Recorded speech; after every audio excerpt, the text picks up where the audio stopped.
if you can say things with loving kindness, I think that's the biggest winning strategy. This Breather Show is on one of my favorite subjects, tips for healthy, happy love relationships, and is dedicated to the idea that you can never hear this stuff too much. So constant reminders are really, really helpful, especially as we try to navigate hectic, high stress modern life. And sometimes those closest to us are the most taken for granted, and we lose our best skills when we finally, dump the stress from the busy day into the home, and we're not on our best behavior. So I love just these constant reminders and how simple things are when you keep some insights at hand all the time. I love reading about relationships from Chris Gage on themedium.com, and she mentions these three traits for long-term romantic love relationships that are really working well even after 20 plus years. I think she's referencing the work of the Gottman Institute, which I'm going to talk about the Gottmans a lot, some of my favorites. But Chris Gage's article picked out these attributes: empathy, emotional control, and overlooking the negative aspects and focusing on the positive attributes of your partner and of the relationship itself. And speaking of positive attributes from the Gottman Institute research, he makes this incredible point that one of the great markers of a successful long-term romantic relationship are what he calls bids. And these are small overtures, small bids for emotional connection that happen frequently throughout the day. And so it's a huge positive success factor. And it's pretty easy to dismiss these as a minor topic or minor interactions, but they really are super important. And so a bid is those tiny little communication bits where someone might be reading the newspaper and say, oh my gosh, uh, Death Valley is nearing record temperatures and a hiker died last week. And so sharing information such as reading the newspaper or coming home and just telling your partner what happened at the grocery store that was interesting, amusing, surprising. These are little bids to engage in conversation and get some interaction. And Gottman reports that there you have three choices when a bid is presented to you. You can turn toward the bid, you can turn away from the bid, or you can have a neutral response. So turning toward the bid is whatever you're doing, you pause for a moment and say, oh, really? A record high temperatures? Oh, a hiker misfortune. That's terrible. What did it say about that? And even if it's not your number one most important subject, or even if you were reading an interesting article yourself, you are turning toward the bid, which over time accumulates to be a massive advantage and success attribute for the relationship.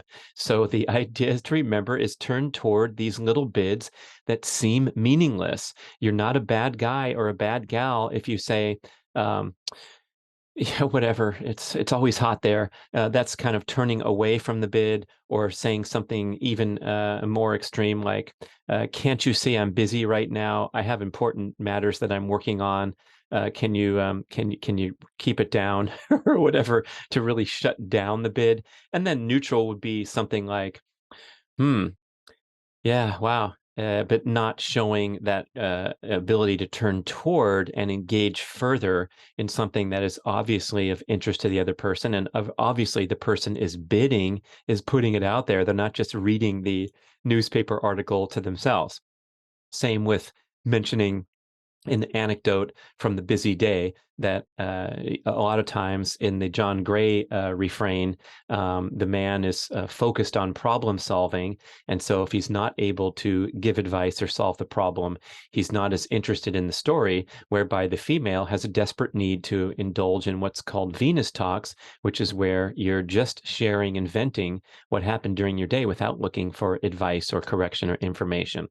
So now we go down to John Gottman's assertion that the number one topic that couples argue about? Do you know the answer? It's nothing. That is his highly respected research from decades in the Gottman relationship lab is they argue about nothing and they waste time arguing about things that will never change.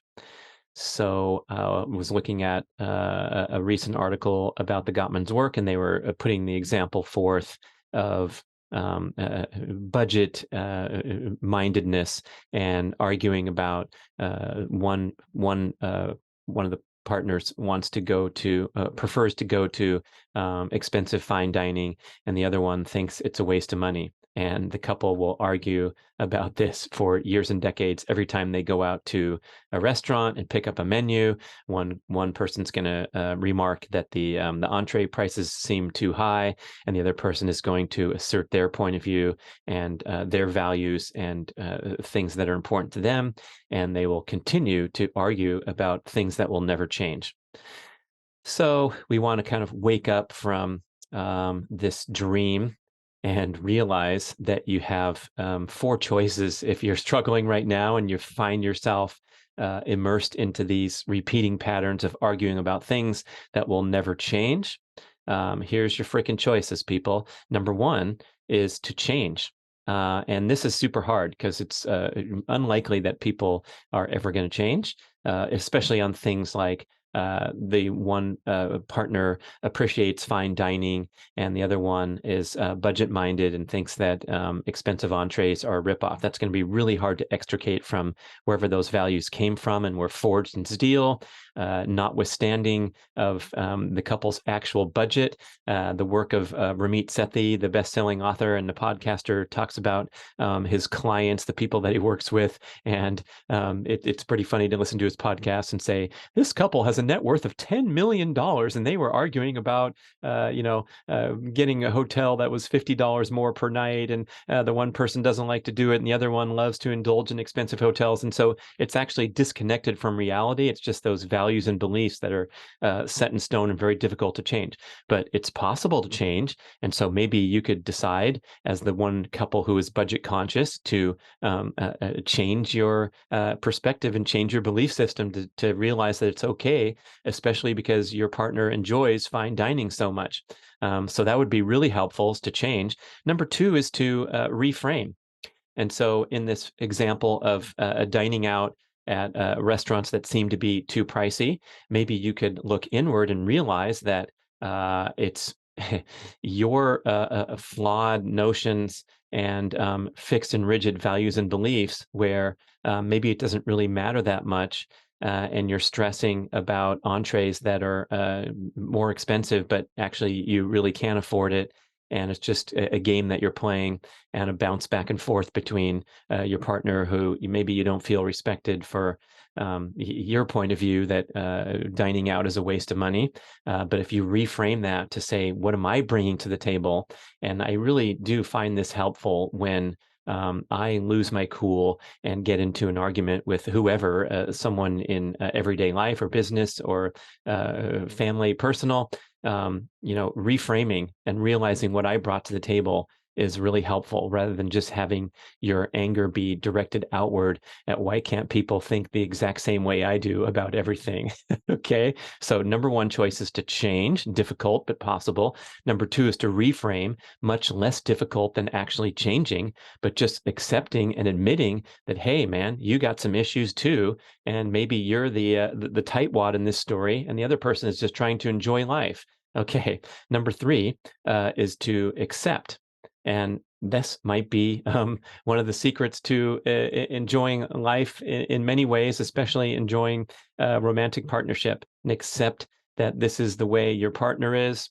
Have more acceptance and compassion for yourself and your mindset that you've developed, probably from wounds and back steps and scars that have come forth. And so you form those fixed and rigid beliefs as a protective mechanism. And then the fourth choice is to stay in the current pattern that you're in and suffer. And guess which is the most common choice by my estimation?